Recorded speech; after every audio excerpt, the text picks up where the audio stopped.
Bueno, damos inicio. Verónica se va a presentar ella, nos va a hablar un poco de ASRAE e inmediatamente termina, va a hablar Julio. Gracias, Germán. Bueno, vamos a hablar entonces un poquito de qué es ASRAE, qué hace ASRAE. Antes que nada me presento, yo soy Verónica Rosón, soy la secretaria del capítulo argentino y soy la co-chair de CTTC, que es el Comité de Transferencia Tecnológica del capítulo, y junto con Germán somos los encargados de organizar los congresos, los seminarios, las charlas, en este caso, este webinar, somos los encargados de eso. ¿Qué hace ASRAE o qué es ASRAE? ASRAE son unas siglas y significa American Society of Heating, Refrigeration and Air Conditioning Engineers. Esto quedó un tanto desactualizado, por un lado porque American así arrancó, era una sociedad americana, pero hoy por hoy tiene representantes en todo el mundo. Vamos a ver después exactamente cuál es la presencia que tiene en todos los países, pero ya no es solo una asociación americana, sino que tiene presencia a nivel mundial. Y la parte de ingenieros también quedó un poco desactualizada. Por empezar, yo soy arquitecta, pero no solo reúne a los ingenieros, sino que reúne a todos los profesionales que tengan algo que ver con la calefacción, la refrigeración, el aire acondicionado, o lo que generalmente conocemos como HVAC. Los objetivos: servir a la humanidad promoviendo las artes y las ciencias de la calefacción, la ventilación, el aire acondicionado, la refrigeración, lo que decíamos recién. Y la visión es ayudar a la construcción de un medio ambiente de forma saludable y sustentable, ¿no? Cuidando los recursos y cuidando el futuro o las futuras generaciones.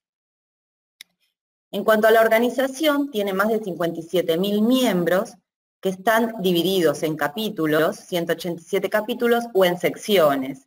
Y estos capítulos y estas secciones están divididas en 15 regiones. La Argentina, de donde nosotros estamos hablando en este momento, pertenece a la región 12.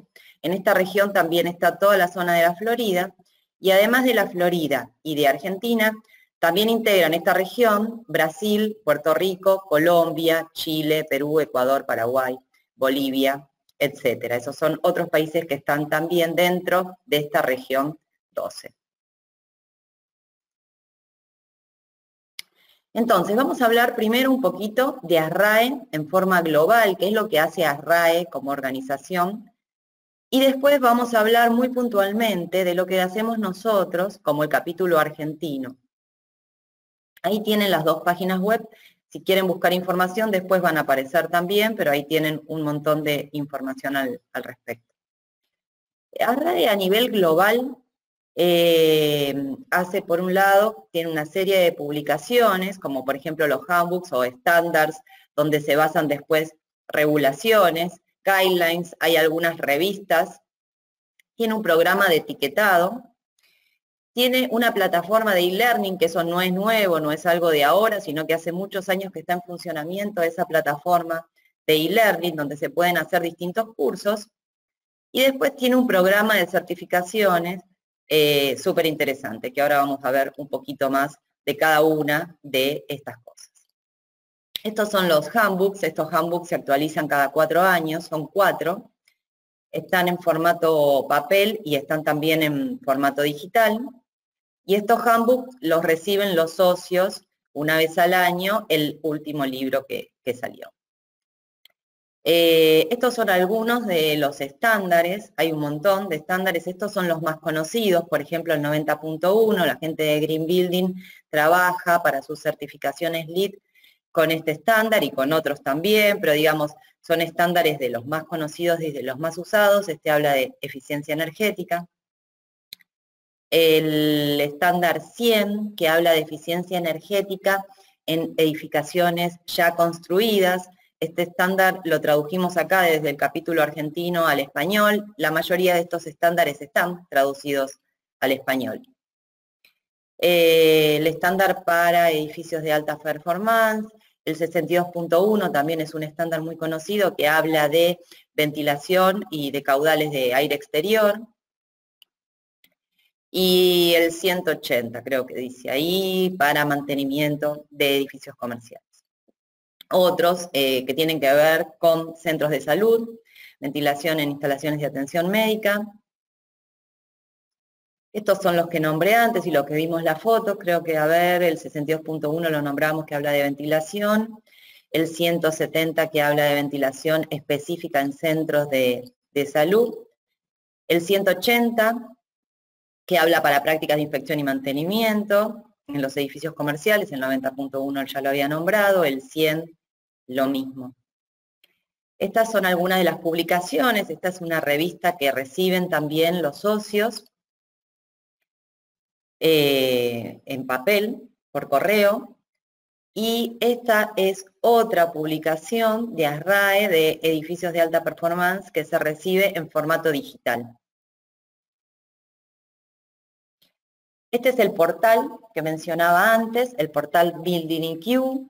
Es un portal que una de las últimas novedades es que está en castellano, fue traducido a varios idiomas y ahora ya también está en castellano. Este portal lo que permite es comparar un edificio con un edificio patrón y ver qué tan eficiente es desde el punto de vista energético. Entonces, de acá, de cargar todos los datos, sale una especie de etiquetado que nos permite ver rápidamente eso, qué tan eficiente es nuestro edificio. Este portal, hay un curso que estamos dando en la UTN, si no me equivoco, a lo último, me quedan unas 2 diapos también para hablar específicamente del curso. El curso este de la UTN es un curso que fue diagramado por ASRAE, pero trabaja justamente con el portal Building IQ. Este es el centro de e-learning, que lo pueden encontrar mismo en la página de ASRAE, con todos los cursos. Estos son solo algunos de los cursos que hay: controles y HVAC, ventilación, control y diseño de la humedad, estándar 62.1, pero estos son solo algunos. Hay un montón de cursos que no son nuevos, hace mucho tiempo que están, esto ya lo tienen bien estudiado y está en uso hace tiempo el tema de la plataforma de e-learning. Esto es nuevo, esto lo agregué porque ahora con el tema del COVID-19, ASRAE, en el link ese que ven ahí abajo, lanzó un montón de recursos que se pueden acceder de forma gratuita. Por ejemplo, hay capítulos específicos de los handbooks que pueden ver online de forma gratuita. Hay estándares, todos los que tienen que ver con la ventilación y con la calidad de aire y con lo de hospitales. Hay varios estándares que también pueden acceder de forma gratuita online en este momento, más que nada por el tema del COVID-19, y hay varios otros recursos y hay información muy útil para este tema. Si no se acuerdan o no tienen cómo anotar ahí el link, directamente si entran a la página de asrae.org, enseguida lo encuentran, enseguida tienen ahí el link para llegar hasta esta página. El programa de certificaciones es lo último que voy a mencionar así de ASRAE a nivel global. ASRAE tiene un programa de certificaciones que son estas exactamente, son 6 y ahora hay una nueva, así que en realidad son 7 las certificaciones que hay, y estas certificaciones lo que avalan es a los distintos profesionales que las tienen, o sea, hay un examen que les permite a los profesionales obtener esta certificación, y lo que significa es que esa persona maneja muy bien ese tema, es un experto en ese tema. Commissioning es una de las certificaciones, asesor energético es otra, modelado energético, edificios de alta performance, centros de salud, hay otra relacionada específicamente con los centros de salud, operación de edificios y mantenimiento, y la última, esta es la nueva, tiene que ver con lo que es diseño de HVAC. Bueno, terminamos ahí con lo que es ASRAE Global y pasamos a hablar muy poquitito de lo que es ASRAE Argentina, o lo que hacemos acá desde la Argentina, desde el capítulo argentino. Bueno, organizamos charlas y seminarios, sesiones técnicas y ahora recientemente agregados webinars. algunos congresos que organizamos en Mendoza el año pasado, a principio de año, uno en conjunto con la gente de Chile. O sea, no solo tenemos actividades en Buenos Aires, sino que estamos empezando a tener mucha participación en el resto del país. Nos vamos nosotros a las distintas provincias. En marzo de este año teníamos organizado, fue justo cuando arrancó la cuarentena, así que lo tuvimos que suspender, pero esto seguramente se va a armar tal cual en alguna otra fecha. Teníamos fecha para el 19 y 20 de marzo, un seminario en Termas de Río Hondo, en Santiago del Estero. Pero esto seguramente se reprogramará tal cual estaba armado. Los estudiantes tienen una participación activa y una de las cosas más interesantes de ASRAE es la importancia que le da a los estudiantes. ASRAE cree que los estudiantes son el futuro de nuestra sociedad. Nosotros, por supuesto, que compartimos esta visión. Lo que hacemos desde el capítulo argentino, aparte de reunirlos y de que participan de las actividades, van sumando puntos y de manera muy transparente, una vez al año, va de cada uno a la reunión que hay en enero de ASRAE Central. Y este año tuvimos la suerte de poder enviar a 2 estudiantes, a Germán y a Martín Cirito, que son los dos que están acá abajo, fueron a Orlando este año.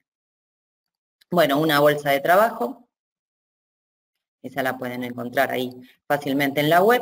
La noche de ASRAE es una noche a fin de año donde se juntan todos los socios a compartir una cena, y generalmente eso va acompañado de un torneo de golf. El torneo de golf, para todos los que juegan golf y son socios de ASRAE, obviamente están invitados, pero los que no juegan golf también están invitados y pueden pasar un día de camaradería. Se arman stands con las empresas, con los sponsors en los distintos hoyos. O sea, hay una interacción bastante interesante y linda entre los socios de ASRAE, las empresas, los sponsors, y después en general a continuación viene la cena y la noche de ASRAE. La página web, recientemente modificada, cumplimos 15 años como capítulo, y una de las cosas que hicimos fue cambiar toda la página web.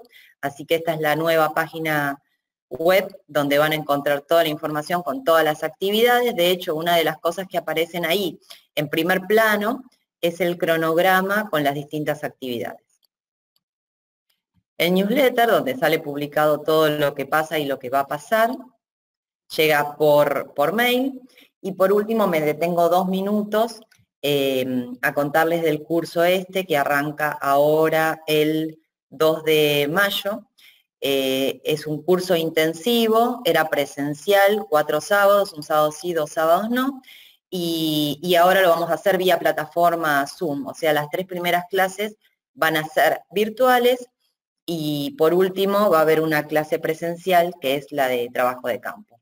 Este curso es un curso diseñado por ASRAE, y nosotros en la Argentina lo único que hicimos fue traducirlo y adaptarlo en algunas cosas y conseguir a los distintos profesionales que den los distintos temas que sean bien específicos de cada uno de los temas.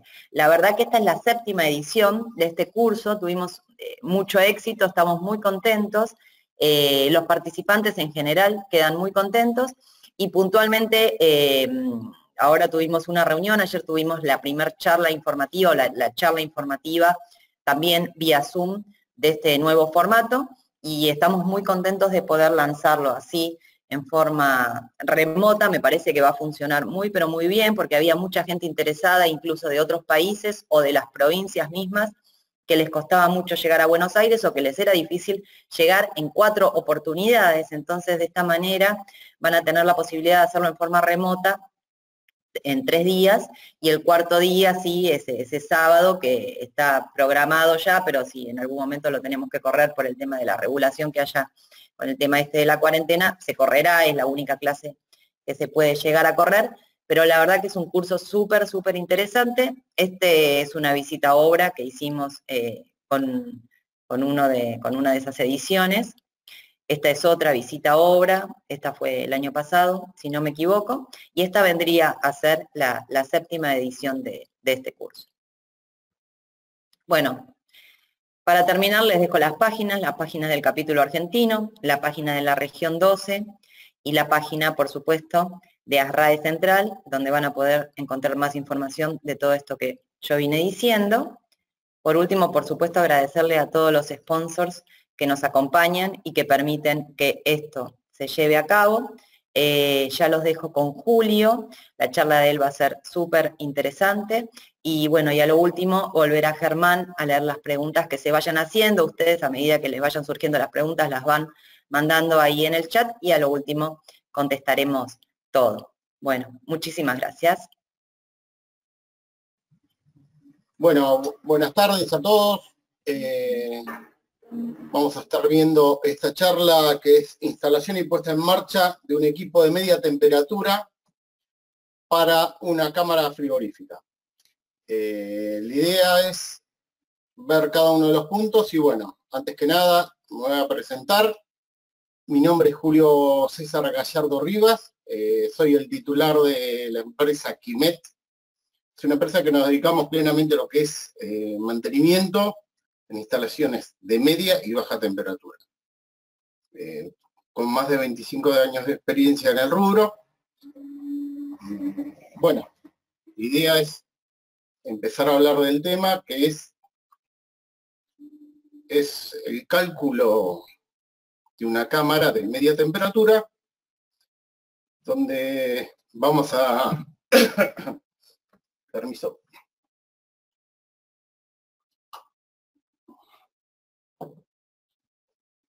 Vamos a seleccionar los componentes, disposición de cañerías, la programación del controlador y la puesta en marcha.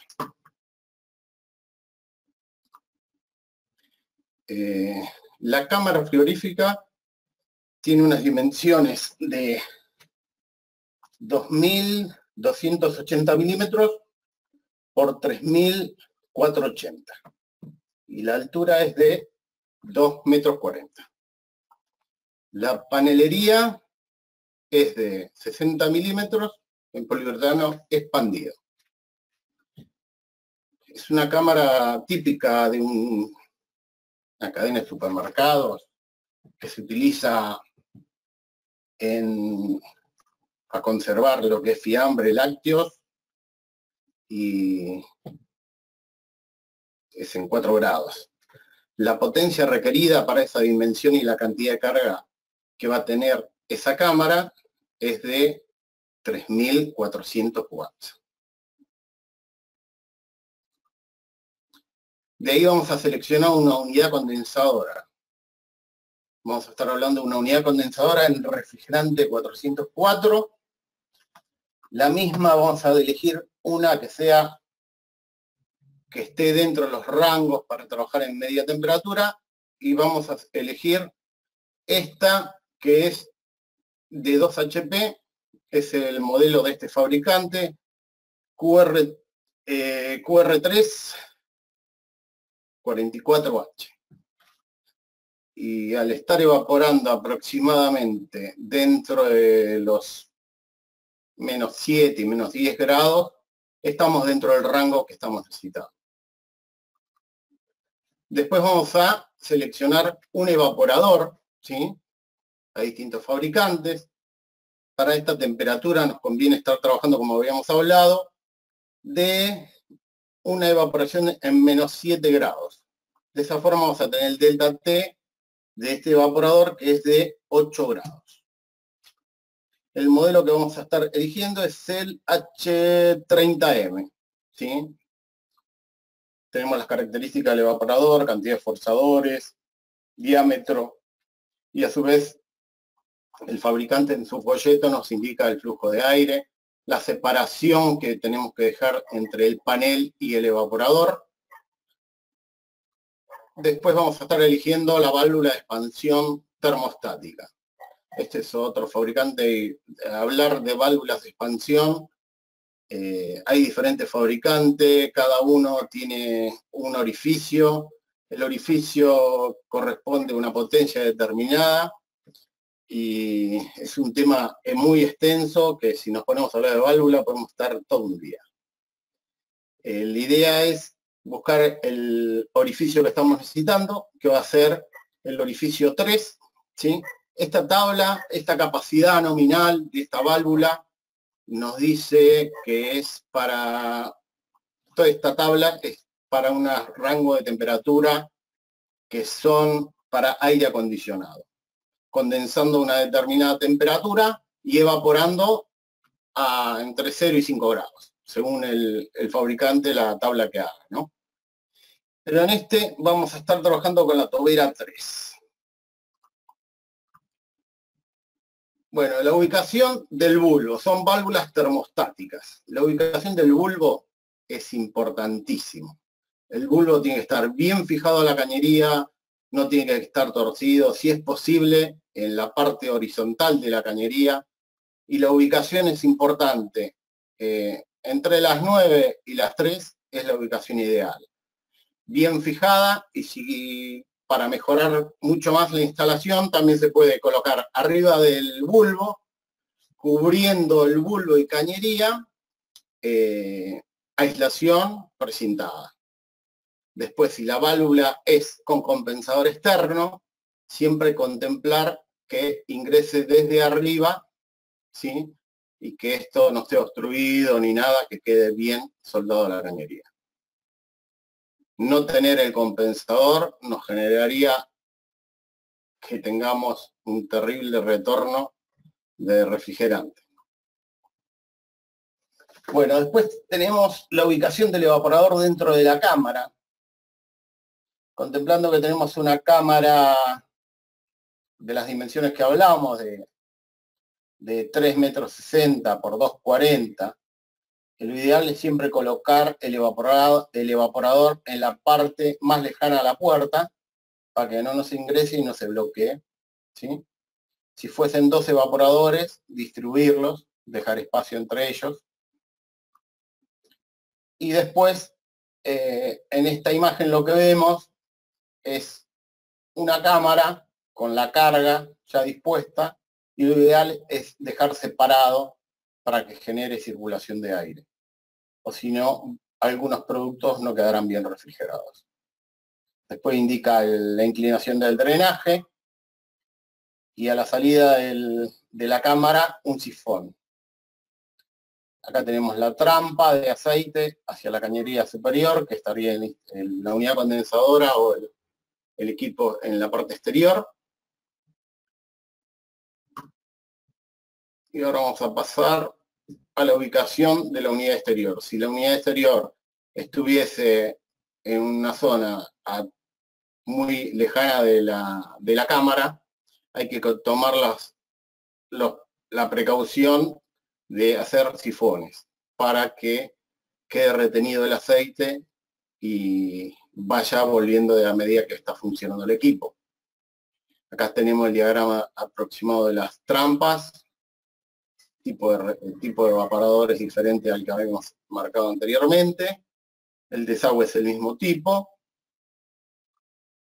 Y la unidad exterior puede estar ubicada, se puede hacer las trampas hacia la salida del evaporador, arriba, y según la altura donde se instale.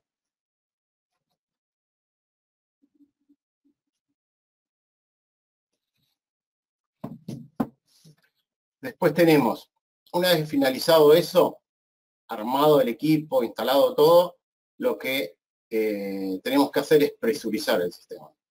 Para presurizar el sistema usamos nitrógeno o CO2 y le damos una presión de 20 bar y buscamos pérdidas. Las que se encuentren se repararán. Y una vez finalizado eso, colocar bomba de vacío, hacer vacío al sistema según los requerimientos del fabricante. Una vez finalizado, lo que hay que hacer es, si tenemos refrigerante con los que vamos a estar trabajando 404A, cargar. Un ejemplo, una unidad condensadora de este tipo, y uno carga aproximadamente 1 kilo, 1,5 kilos de refrigerante, y una vez que se pone en marcha, completar la carga a visor lleno. No creo que lleve más de, según la instalación donde esté ubicada la unidad condensadora, puede llevar entre 2,5 kilos, más no lleva un equipo de esta potencia. Después tenemos, vamos a hablar lo que controla la parte de el funcionamiento del evaporador, ¿sí? Un controlador con una sola sonda, ¿sí?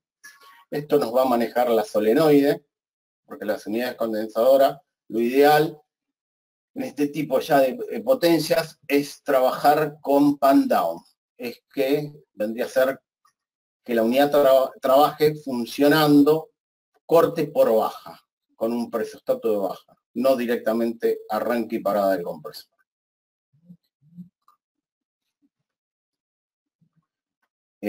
Descongelamiento. Descongelamiento para este tipo de cámaras, si fuese estático, cada 6 horas de 30 minutos, y si fuese descongelamiento eléctrico, cada 8 horas, 20 minutos, y este tipo de combistatos tienen 2 sondas que podemos hacer que nos corte por temperatura o por tiempo.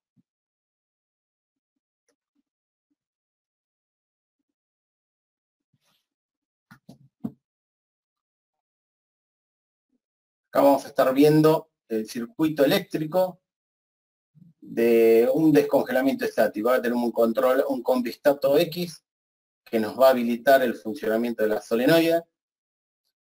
Es como una sola sonda, ¿sí? Y la alimentación de los forzadores es constante, no lo maneja directamente el combistato. Y el ejemplo que habíamos dado anteriormente, cada 6 horas, un descongelamiento de 30 minutos, y una cámara de media temperatura no tendría que tener el menor problema. El ejemplo que estamos dando acá es con descongelamiento eléctrico, ¿sí? ¿Qué hace el combistato? Nos controla la solenoide de la unidad condensadora, ¿sí? Y a su vez nos va a estar haciendo funcionar forzadores y resistencias, ¿sí? Acá tenemos el contactor de los forzadores y el contactor de las resistencias. Como es una cámara que puede ser de baja temperatura o típica, por ahí trabaja en -4, -5, puede ser para determinados productos. Como un ejemplo, en una cadena de supermercados se puede utilizar este tipo de cámara para guardar pollos. Y lo ideal es colocar en el marco una resistencia para que la puerta se mantenga y no, se mantenga caliente y no se peguen los burletes cuando uno quiera abrir la puerta. ¿Sí? Y este sería el diagrama, ¿sí?, completo del sistema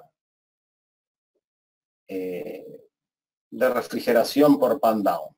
Tenemos un ejemplo: el compresor, condensador, tubo de líquido, filtro de líquido, ¿sí? Este visor de líquido también podría estar puesto junto con el filtro, pero en este diagrama está después de la solenoide. Tenemos la entrada de la válvula de expansión termostática. Esta tiene con compensador externo y su bulbo. Y después viene el retorno directo al compresor. Habitualmente este tipo de cámara de media, si fuese por ahí una de baja, lo recomendable es colocar en este sector lo que se le llama un pulmón de expansión, de retorno, de expiración, para que no tenga un golpe líquido el compresor. Este sería el circuito que estábamos hablando de pump down o apagado por baja del equipo. El presostato de baja, que nos va a manejar el compresor. Tenemos una válvula solenoide, que esta va a ser comandada por el combistato, va a ser por el tablero que vamos a tener de comando en la cámara. Esto va a estar habilitando el paso de refrigerante y entraría a expandir y a funcionar, levantaría la presión en el compresor. Una vez que llegó a temperatura, cortaría, y este presostato habitualmente se regula entre 5, 8 PSI y el corte, y quedaría una vez que llegó a temperatura. Circuito eléctrico de la unidad condensadora, lo que veníamos hablando. El circuito eléctrico de la unidad condensadora estaría dado por un presostato de baja, ¿sí? Un presostato de alta de seguridad, y K1 es el contactor, ¿sí? La bobina del contactor. Esto es directamente, haría arrancar y parar el motocompresor, que tendríamos un compresor trifásico de 380 con un forzador monofásico. Acá tiene su capacitor. Y ahora vamos a ver otro circuito eléctrico. Este es el circuito eléctrico de una unidad condensadora carenada de otro fabricante que tiene un controlador en la unidad condensadora que maneja variador de velocidad en el condensador, detección de falta de fase, tiene un montón de protecciones, ¿sí? A su vez tiene un sistema en el encendido que es arranque y para aproximadamente 3 veces, que es bump start, se llama el tipo de arranque que tiene, para protegerlo antes que esté inundado el scroll o el compresor, para no generar un arranque inundado. Una vez puesta en marcha, lo más importante es la regulación de la válvula termostática. Uno puede elegir el orificio, ¿sí? Que es lo más importante en el cálculo, en el diseño del equipo, ¿sí? Pero la regulación fina se la da uno con el recalentamiento. Y eso se hace a la salida del evaporador, tomando presión y temperatura, tal cual lo indica en el gráfico. El ejemplo ideal sería que tengamos una presión de 46 psi, que esto, según la tabla presión-temperatura, nos va a dar menos 11, y tomamos la temperatura a la salida justo donde está el bulbo, y si nos diese menos 6, tenemos un recalentamiento de 5. Para este tipo de instalación sería lo ideal. Esto a visor lleno del equipo, ¿no? Este sería el valor ideal antes este tipo de cámara. Si este valor de 5 es menor, lo que nos puede generar es un retorno hacia el compresor. Y si fuese mayor, generaría un recalentamiento en el compresor, o sea que no estaría retornando el refrigerante para refrigerar el mismo. Esta regulación, esto sería el ejemplo del recalentamiento en 410, ¿sí?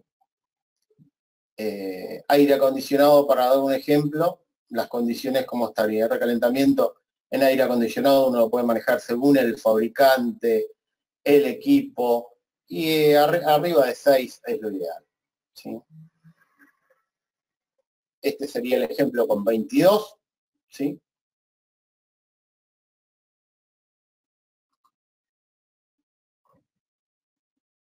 Y bueno, lo que estábamos hablando hace unos minutos,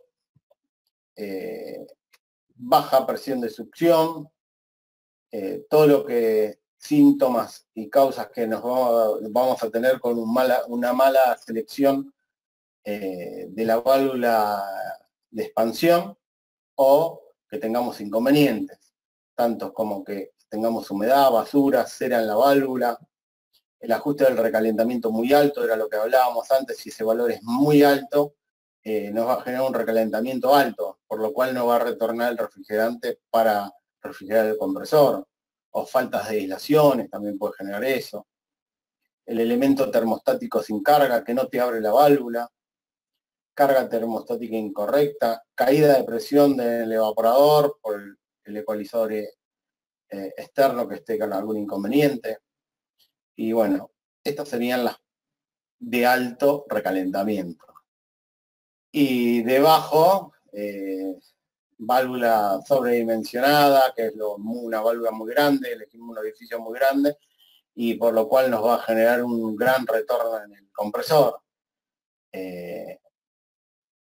Eso, la ubicación del bulbo, si la ubicación del bulbo está en la parte que en vez de estar a las 3 o a las 9 está en la parte inferior, por lo cual está tomando la temperatura de aceite y cosas que no tiene que estar tomando, no toma el gas en estado gaseoso, nos va a abrir más la válvula y eso nos va a generar un recalentamiento muy bajo, por lo cual vamos a tener retorno en la unidad condensadora y en el compresor. El compresor, esto se genera grandes problemas y es el fusible, ¿no? Después tendríamos, cuando pasan todo este tipo de cosas, es cuando hizo caput. Y bueno, lo ideal es siempre utilizar los instrumentos. Acá tenemos un ejemplo de el sobrecalentamiento según este fabricante de válvulas, ¿sí? Para aire acondicionado los valores podrían estar entre 10 y 5. Para refrigeración comercial los valores según la instalación puede estar entre 5, de 5 a menos 20 la temperatura, el recalentamiento de 3 a 5, y en aire acondicionado el recalentamiento era de 5 a 7. Y en baja temperatura, cuando ya hablamos de baja, el recalentamiento es menor, es 2 a 3. Sí, hay veces que puede ser 4 también, según la caída de presión que tengan en las instalaciones. Y bueno, muchas gracias. Mi nombre nuevamente, tienen mi mail, igual van a tener todos los datos. Ahora lo que vamos a estar viendo es las preguntas y soy todo oídos. Germán. Bien. Julio, fantástico. Vamos a ir, aguantamos un segundito, vamos a ir a las preguntas. Un minuto. A ver, un segundo. Voy a la primera pregunta. Germán Álvarez pregunta, ¿cuál es la densidad del poliuretano? La densidad del poliuretano es según el fabricante, no, lo único que puse fue espesores, pero hay fabricantes que te hacen de 12 a 10, 12 kilos por metro cuadrado la densidad, y entre mayor densidad tenemos, mejor aislación es la que obtenemos, ¿no? No tomé un valor específico.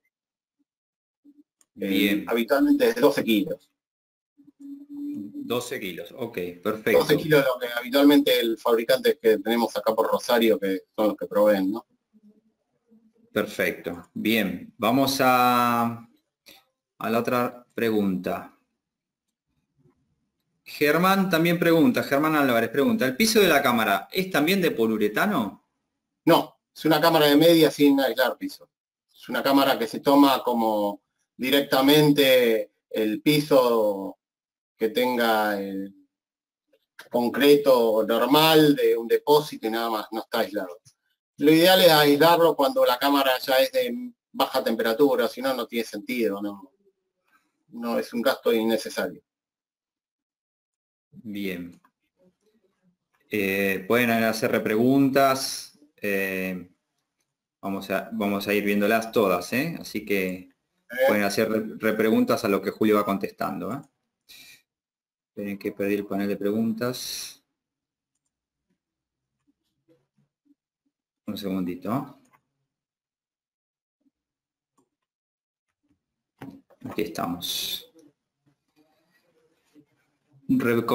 Preguntaba el piso de la cámara. Vamos por orden. ¿Por qué refrigerante 404 y no R22? Y porque hoy en día lo que se está manejando en las nuevas instalaciones es ya todo 404A. 22 es un refrigerante que se está dejando de utilizar prácticamente en todo el planeta. Y no sé, dije el 404A, no sé por cuánto tiempo más. Por lo menos es lo que utilizamos hoy en día acá, en media temperatura. Bien, ¿querés expandirte un poco más? Bueno, ok, por una cuestión de modernización de los refrigerantes y es lo que se está usando. La modernización y a su vez el efecto invernadero que generan los mismos. El efecto invernadero que genera el 404A es muy grande, si vamos al caso, y el 22 es mucho menor, pero afecta a la capa de ozono. Okay. No sé, la idea del tema de refrigerantes es muy grande y no sé, hoy en día, por lo menos acá en la Argentina, lo que estamos usando en media temperatura es 404A. Por eso elegí 404A. Pero 22 se puede utilizar. El evaporador sirve para los dos tipos de refrigerantes. Lo único que hay que cambiar en la instalación de este tipo, lo único que hay que cambiar si uno quiere ponerlo con 22 es la válvula de expansión. Nada más. Después todo lo demás sirve.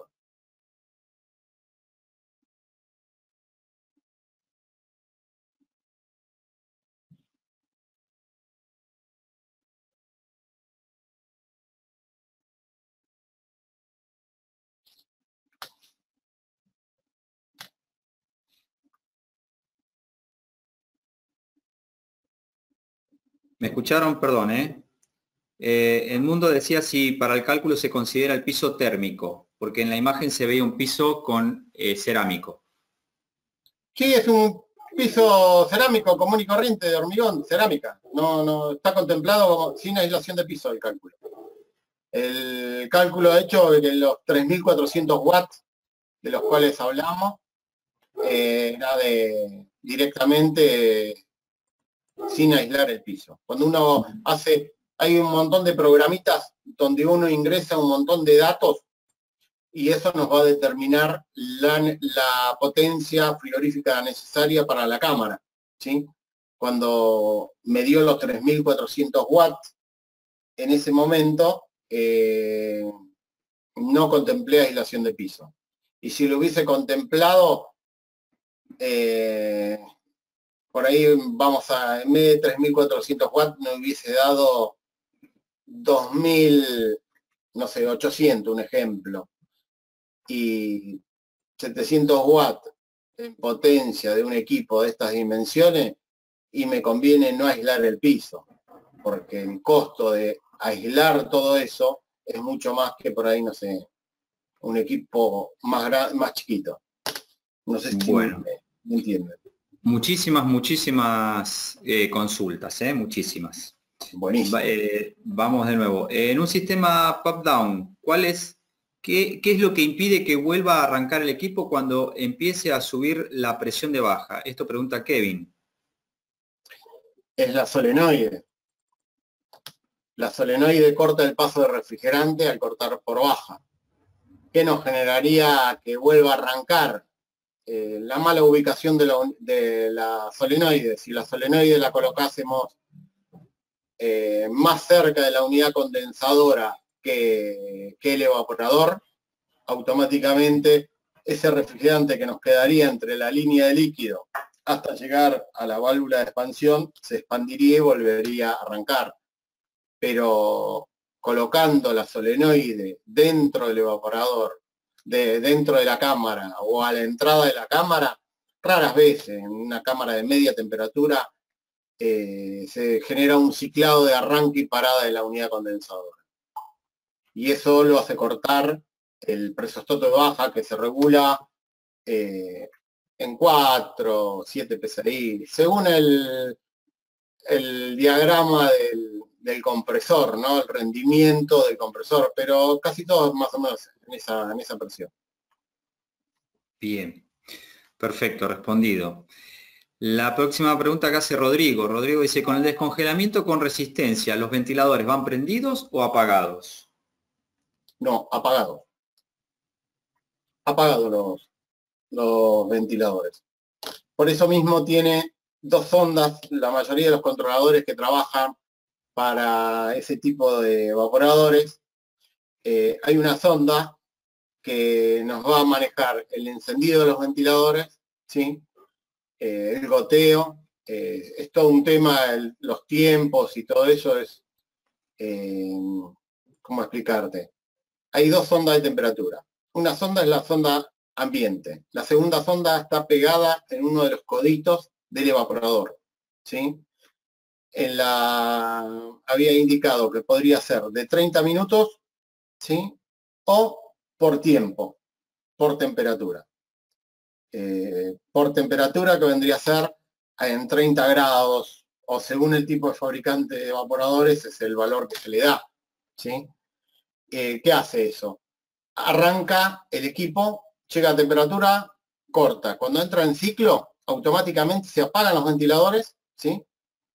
Empiezan a andar las resistencias, empieza a calentar, derrite el hielo, y en ese momento los ventiladores están apagados, ¿sí? Cuando vuelve a arrancar la etapa de frío, si haya cortado por el tiempo de los 30 minutos o por temperatura, vuelve a arrancar, pero los ventiladores no encienden hasta que la segunda sonda, que es la que nos cortó el descongelamiento, haya llegado por lo menos a -10. Recién ahí, un ejemplo, volverían a arrancar los ventiladores. Eso se hace para que no se genere aire caliente en circulación dentro de la cámara cuando termina el ciclo de descongelamiento. No sé si quedó claro, ¿eh? Clarísimo, clarísimo, Julio. Siguen preguntas relacionadas con el escarchado. Diego Corti nos pregunta, cuando se dice escarchado de serpentina, ¿eso es normal? Entiendo que pregunta si la serpentina está escarchada, ¿no? No sé si querés ampliarte un poquito, Julio, tratando de entender la pregunta. Sí, que se haya formado hielo en el evaporador.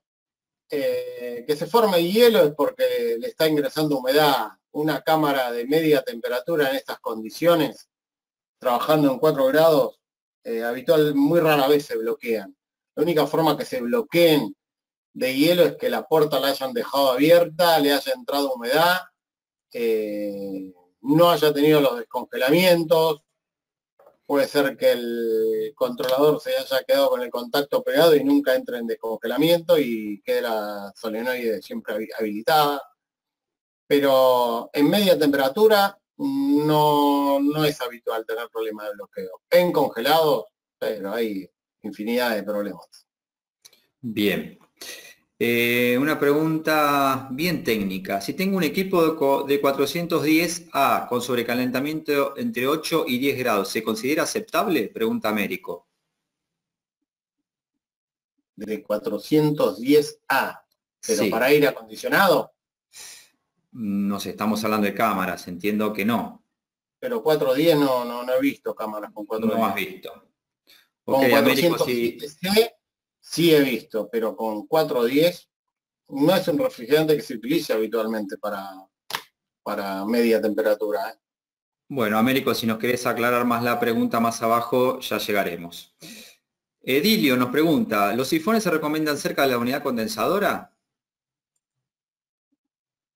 El sifón se recomienda a la salida del evaporador, en tramos ascendentes, si el equipo está a más de 3 metros, colocarle sifones, y a la entrada de la unidad condensadora, a veces con una pequeña inclinación alcanza y sobra, no hace falta colocar otro sifón, contrasifón. Ok. Bueno, dice Matías Marico nos pregunta, para guardar frutas, ¿qué válvulas se pueden usar? ¿De qué orificio? Habla de producto acá, habla de guardado de fruta, entiendo que lo vas a relacionar con una temperatura. Sí, lo que pasa que en fruta vos tenés que buscar un delta T mucho más elevado para que no te seque la fruta. Sí, el orificio va a ser relacionado al evaporador, el diseño del evaporador. Eso lo va a determinar el delta T que hayan requerido para ese evaporador. Por eso mismo, todos los fabricantes de válvulas te indican una determinada tabla, ¿sí? Mayormente casi todos trabajan con lo que es aire acondicionado, ¿sí? Todas las potencias que te relacionan en las tablas es con aire acondicionado. Pero para media y baja temperatura tenés que salir a buscar la diferencia de presión que hay entre la entrada y la salida y qué factores que toma ese fabricante de válvulas de expansión, que son todas diferentes. Bien. Lo ideal es ver el diseño del evaporador y eso lo va a determinar el fabricante del evaporador, donde lo hayan comprado. Pues el delta T depende mucho, más en verduras o frutas. Perfecto. Bueno, Guillermo, Guillermo nos pregunta, cuando miden el recalentamiento, el Manifold aparece conectado muy cerca del evaporador. ¿Eso es correcto? Entiendo que será una de las láminas que mostraste, Julio. Sí, lo más cerca del evaporador. Si la válvula de servicio está al lado del compensador externo, al lado del bulbo, ese es el lugar ideal para hacer el recalentamiento de la válvula. Ojo, que, no sé, un ejemplo, el recalentamiento de la válvula es un ajuste fino.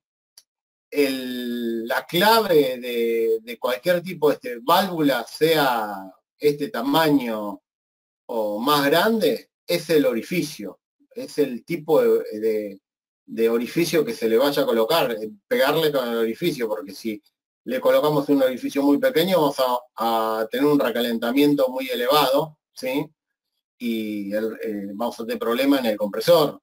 Pero lo más importante es la selección del orificio. Y después la regulación del recalentamiento es el 10% del equipo, no más de eso.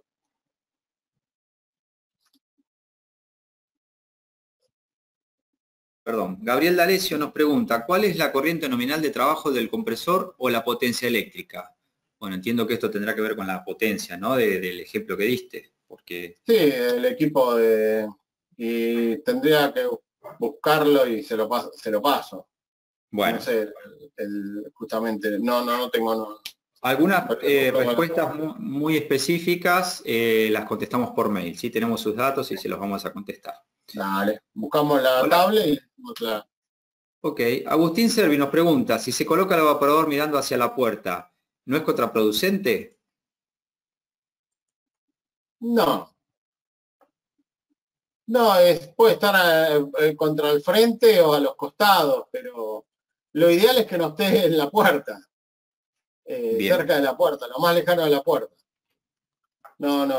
Lo ideal es para generar la circulación de aire. Casi todos los fabricantes te sugieren eso, lo más alejado de la puerta, ¿sí? Y aparte los evaporadores, el evaporador va a estar tomando el aire, ese tipo de evaporadores lo toma de la parte de la contrapared de la puerta y sopla hacia a la puerta, no es que toma el aire desde allá. Bueno, otra pregunta, entiendo que es difícil de responder en estos tiempos, dice, ¿cuánto cuesta una cámara de este tipo?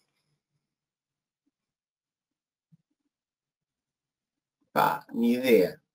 Bueno, Ni idea, no. Respondido. Averiguamos y se la cotizamos. Bueno.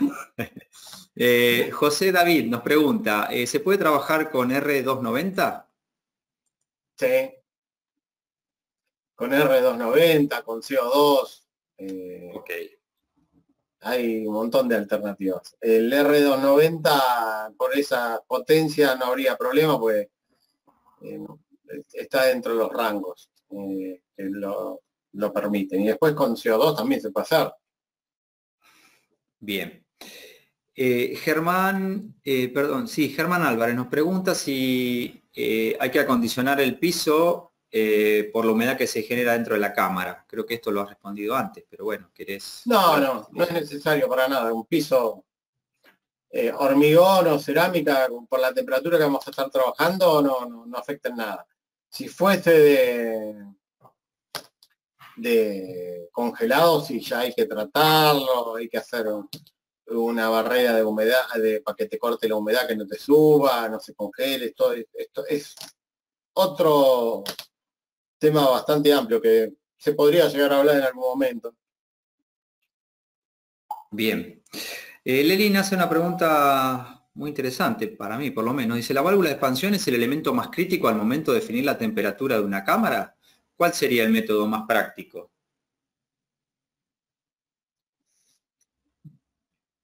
El método más práctico, y eso Claro, está dado para definir la válvula de expansión. y el método más práctico es buscar las tablas del fabricante que elija y una vez que uno tiene definido la potencia del evaporador, ¿sí? la potencia de la unidad condensadora. Es todo un equilibrio, sale por las mismas tablas sale el tema. El tema es que a veces muchas instalaciones, a mí me ha pasado en el campo, que te encontrás con evaporadores sin chapa característica que no te indican ni de qué valor son, ¿sí? Claro. Y ahí se generan los grandes, entras a probar y nada más, pero teniendo los datos, sacás automáticamente el orificio de la válvula. No hay ningún problema. En instalaciones nuevas con su chapa característica, tanto la unidad condensadora como el evaporador, elegís la válvula de expansión sin ningún problema. El tema es cuando no sabés de qué potencia es el evaporador.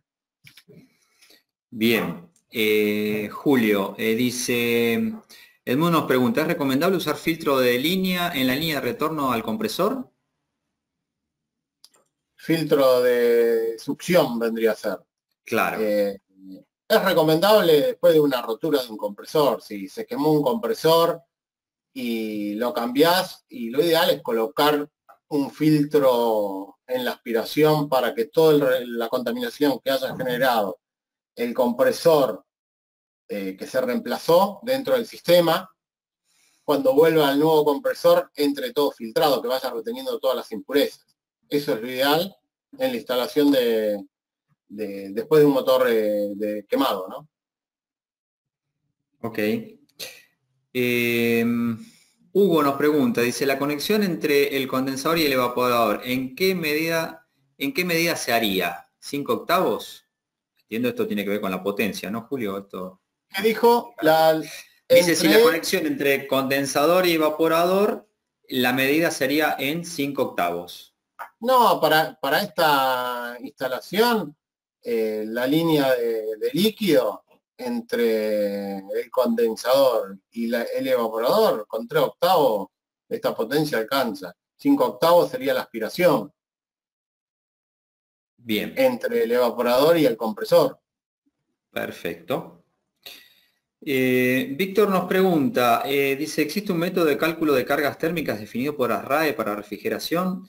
Mirá, yo le puedo responder a Víctor que existe el handbook de refrigeración, que ahí está todo. Ahora, no sé si vos tenés alguna respuesta resumida. Está todo ahí. Todos los programas que hay de cálculo de cámaras, todos los coeficientes y valores son del handbook. Todo el handbook de ASRAE. Es uno de los handbooks que se emiten cada 4 años, se actualizan cada 4 años, así que es uno de los handbooks principales. Que de hecho es uno de los beneficios que tienen los socios, reciben ese handbook y hoy les cuento a todos que con esto del aislamiento obligatorio y demás, están disponibles de manera gratuita online para todos los socios. Máximo nos pregunta, dice, ¿cuál es la fórmula para pasar de tonelada a kilowatt o viceversa? Sí, es un factor, un coeficiente. Puede pasar de, no sé, un ejemplo, tenés 12.000 BTU, un ejemplo de un aire, te lo puedo pasar. 12.000 BTU y si lo pasamos a kilocaloría es 3.000 y si lo pasás a watt es 3.500. ¿No? Claro. Es un factor de regla de 3 simple, ¿no? De memoria. Claro, lo que pasa es que una tonelada son 3.000 kilocalorías o 3.500 watts. Esa es la fórmula que tendría que usar. Y si hablamos en BTU son 12.000. Claro, exactamente. Pero básicamente de tonelada a kilowatt es 3.500. A kilowatt es 3,5 porque son 3.500 watts. ¿Sí? Sí. Bien. Las unidades condensadoras, ¿en qué potencia vienen? Nos pregunta Ariel.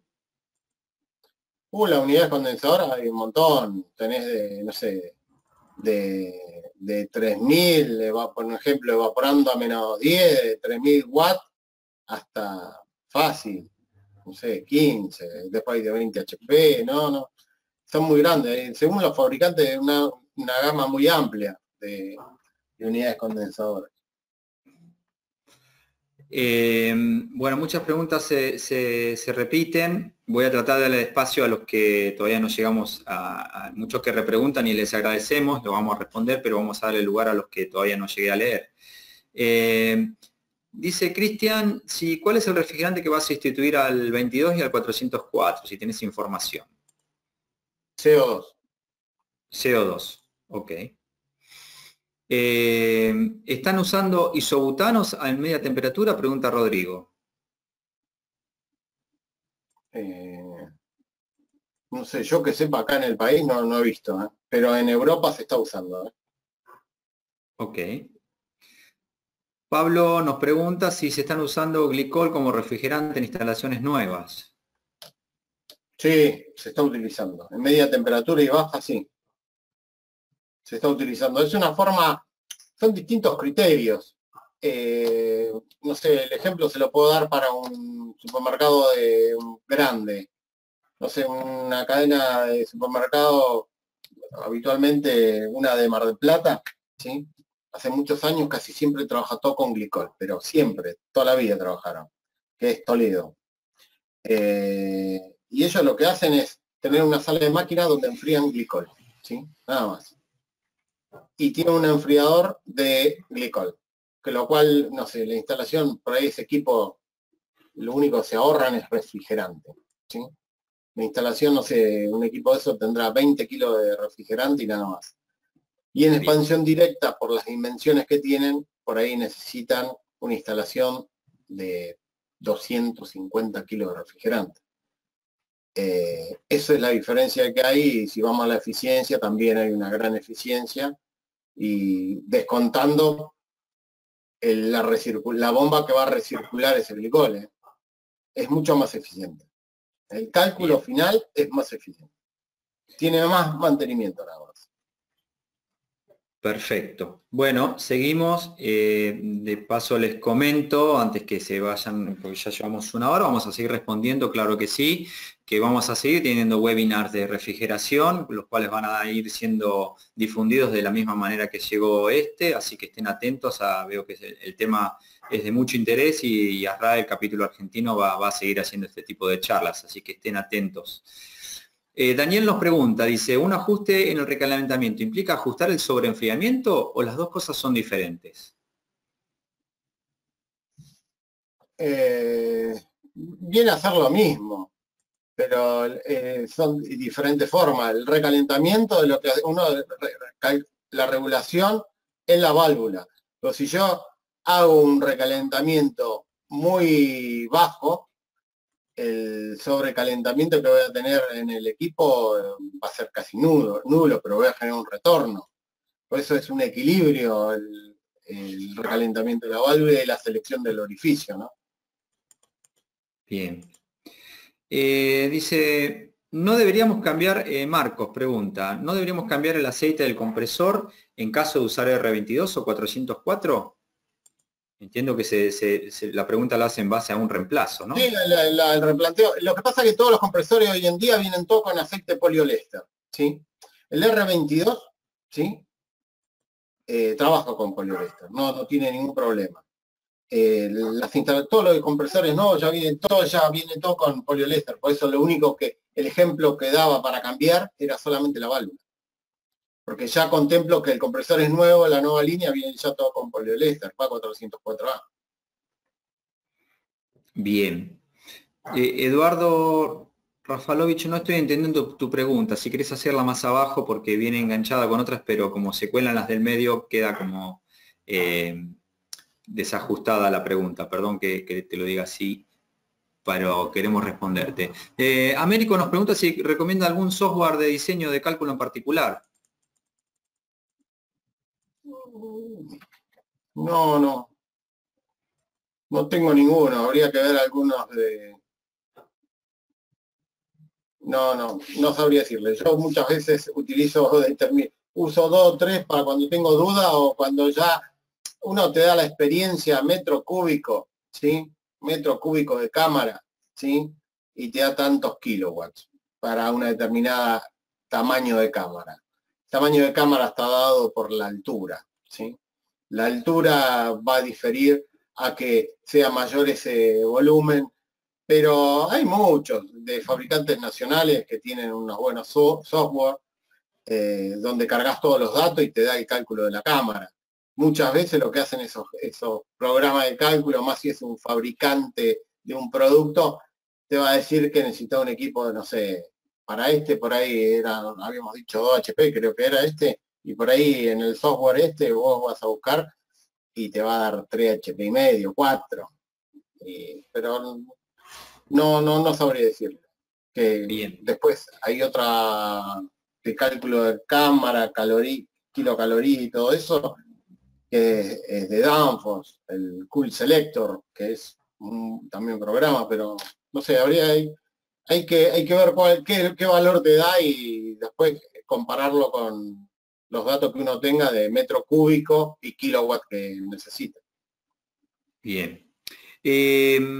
Vamos a ir terminando ya, si lo vamos liberando a Julio, pero Julio, una pregunta que pensemos que estamos transmitiendo para varios países de Latinoamérica y quizás la terminología que usamos es distinta. Muchos preguntan qué es la solenoide o cuál es la solenoide.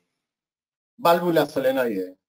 Claro, vos mencionaste la solenoide y quizás nosotros en Argentina tenemos una manera de llamar a un tipo de elemento y quizás en otros países no usen esa terminología. Entiendo que es la que hablaste vos para el corte. La de corte, la de válvula solenoide y la bobina solenoide, que es la que va arriba. Okay. No sabría decirte, después me fijo en otro manual a ver cómo figura. No, está bien, pero un poco para explicar. Sería una válvula eléctrica de corte del fluido. De fluido, nada más. Es para hacer una aclaración para la gente que nos está siguiendo desde otros lugares. Bueno, para baja temperatura, ¿qué gas se suele usar? Pregunta Matías. Y el que se utiliza hoy en día acá en la Argentina es el 404A. En otros países de América el 507. Y el 22 prácticamente ya está en desuso. Y para trabajar en congelado y en baja temperatura, el 22 no era bueno. Ok. Bueno, mucha gente que ha ido respondiendo a algunas cosas. ¿Cuáles son puntos críticos para el mantenimiento periódico? Pregunta Francisco. El condensador. El condensador. El condensador de la unidad condensadora. Si uno mantiene limpio el condensador, equipo por siglos. Hay que limpiarlos. Bien. Agustín nos pregunta cómo selecciona el diámetro de la cañería de alta y baja. Es una pregunta bien amplia, ¿no? Sí, más que nada uno lo que va a respetar es la salida de la unidad condensadora, la salida que vengan, y uno contempla que esta cámara no más de 5 metros de cañería no tiene, así que no tenemos que hacer ningún cálculo de caída de presión ni nada raro porque es muy pequeño. Bien. Uno contempla la salida de la unidad condensadora y la entrada del evaporador, porque casi todas coinciden porque es lo que uno cuando selecciona el equipo es el equilibrio entre las dos cosas. ¿Sí? Bien. Algunas preguntas acá preguntan por la apertura de la puerta, si eso influye mucho en el cálculo. Sí, influye, está contemplado. Cuando uno tiene un software de esos que estábamos hablando de cálculo, te dice apertura nula, la apertura de la puerta es el gran tema de pérdida de carga de una cámara. No sé, les doy un ejemplo en una fábrica de helados, que es un cliente. Los descongelamientos, uno dice, no sé, 3 descongelamientos de media hora, ¿no? Por día. Cada 8 horas, media hora de descongelamiento y bueno, eléctrico y todo eso. Y un cliente que por ahí los domingos no trabajan, sabemos que los domingos no abren la puerta, tiene un solo descongelamiento en las 24 horas esa cámara. ¿Se entiende? Claro. Sí. Bien. Muchas preguntas relacionadas esto del pasaje de 22 a 404. Por ejemplo, ¿de qué tipo? Estoy resumiendo algunas preguntas que hicieron varios. ¿De qué tratamiento hay que hacer al sistema cuando se pasa de 22 a 404? Y si tenés la instalación con 22 y la pasás a 404, tenés que limpiar todo el sistema, cambiar el aceite, cambiar la válvula. Es todo un tema. Yo lo que he hecho de retrofit con experiencias muy buenas, es con otro refrigerante alternativo, que es el MO99, ¿sí? Lo único que hice es cambiar el filtro de líquido y nada más. Ok.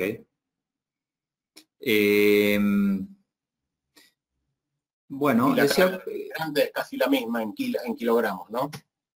Bien, abrió mucho debate esto del uso del glicol, ¿no? ¿Cómo sería la expansión con glicol en baja temperatura? No existe expansión, es recirculado. Correcto. No se expande el glicol. El glicol puede circular a una velocidad, va a circular a menos 20, menos 30 dentro de la cañería, y lo único que uno hace es una solenoide que deja de pasar glicol a ese evaporador o lo corta, nada más. Es un recirculado de agua con alcohol. Perfecto. Solamente Ok. que va a estar a menos 20, menos 30 grados.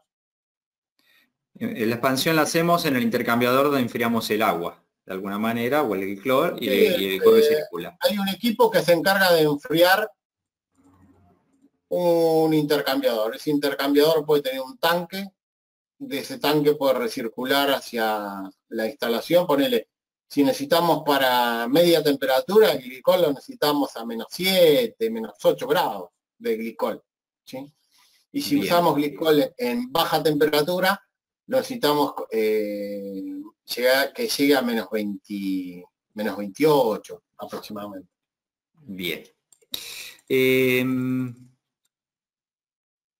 Perdón, estoy tratando de juntar algunas preguntas que se van repitiendo. Dice, recién se habló de un filtro de succión y pregunta si no es más conveniente hacer una limpieza con 141B y nitrógeno para cuando cambie un compresor. Creo que algo mencionaste vos de eso. Mi consejo, si la instalación es sencilla y poner 141, y lo que pasa es que 141 tenés que evaporarlo, que limpiar mucho con nitrógeno, pero si yo a la entrada del compresor coloco un filtro de succión, me voy a garantizar que todo ese gas que va a aspirar ese compresor esté limpio. Yo creo que con el filtro, más otro filtro de líquido, alcanza y sobra. Bien, te hago las dos últimas, Julio. ¿Hay equipos con tecnología inverte para las cámaras? ¿Se justifica? Pregunta Leandro. Sí, se justifica. La unidad condensadora esa que le saqué fotos yo, donde estaba la garrafa para cargar, la garrafa al revés, con la balanza y el peso, este es un equipo de los nuevos digitales de unidades condensadoras, y el ahorro es importante de energía. Bien, bueno, Leandro respondido. Ramón nos preguntó ya varias veces, perdón que se me había pasado, ¿qué se tiene en cuenta si la cámara es para apoyo o para otro producto que no importe la humedad ambiente de la cámara? O sea, entiendo que Ramón está preguntando por el producto a ser tratado, ¿no? Dice si se tiene en cuenta si el producto es para apoyo o para otro producto, que no importe la humedad ambiente. ¿Qué se tiene en cuenta? Pregunta. No, el tema si es para apoyo tenemos que trabajar a negativo, menos 4, menos 5. Y Las respecto a cámaras la de humedad, apoyo sí o sí tenemos que trabajar negativo. Por lo ¿y menos acá en la Argentina, no sé si en otros países tendrá otra temperatura. algún tratamiento con la humedad de Julio? Eso se No, refiere un poco. No. al contrario, porque viene ya húmedo, viene con hielo adentro, los pollos, por lo menos acá. Ok. Bueno, alguna pregunta se me ha pasado, pero no se preocupen, las vamos a responder. Muchos, agradezco, han ido contestando lo que tiene que ver con Y cómo lo se que llama la sería electrobargo bueno en que altos lugares. ahí manden por mail qué sugerencia o de qué necesitarían saber para por ahí armar las próximas charlas de refrigeración. Muy interesante, Julio, lo que dice Julio, como vamos a seguir armando estas charlas de refrigeración, que a la página de ASRAE, en el capítulo argentino, nos pueden escribir al mail, hablando de qué temas les interesaría saber, y nosotros vamos a tomar en cuenta esto. Y esta modalidad, la verdad que está siendo muy efectiva y muy cómoda para todos. Así que, bueno, les agradecemos a todos la presencia, les agradecemos a Julio, a Verónica, a Julio especialmente, que ha dedicado su tiempo a que todos aprendamos un poquito más. Así que nos estaremos viendo en el próximo webinar, y por mail en el capítulo argentino tienen respuesta del curso online de eficiencia energética, incluso lo puse en respuesta a algunos, así que pueden buscar en las respuestas que fui respondiendo. Tienen toda la agenda de las próximas actividades que vamos a tener y de todas las que hacemos durante el año. Así que los invito a que puedan visitar la página, también los links para hacerse socios, que algunos me han consultado. Alguien consultó por el handbook, si está en español. No, no está en español el handbook. Hay muchos... Es el único que está en español. ¿Cuál? 2010 creo, el del 2010. Bien. Muchos estándares están siendo traducidos, incluso por el capítulo argentino, por el capítulo de España, el de México, y ya quedan disponibles en español. Así que eso es un trabajo que se va haciendo paulatinamente. Así que cerramos con esto. Cualquiera puede ser socio de ASRAE, puede ser miembro. No hace falta ser ingeniero, no hace falta tener un título. Sí, es conveniente que estén relacionados con la actividad porque le va a ser de mucha utilidad todo lo que se comenta allí y los recursos que van a tener para sacarse todas estas dudas que fueron preguntando. Buenas noches, muchas gracias y hasta el próximo webinar. Ha sido un placer estar con ustedes. Buenas noches, gracias.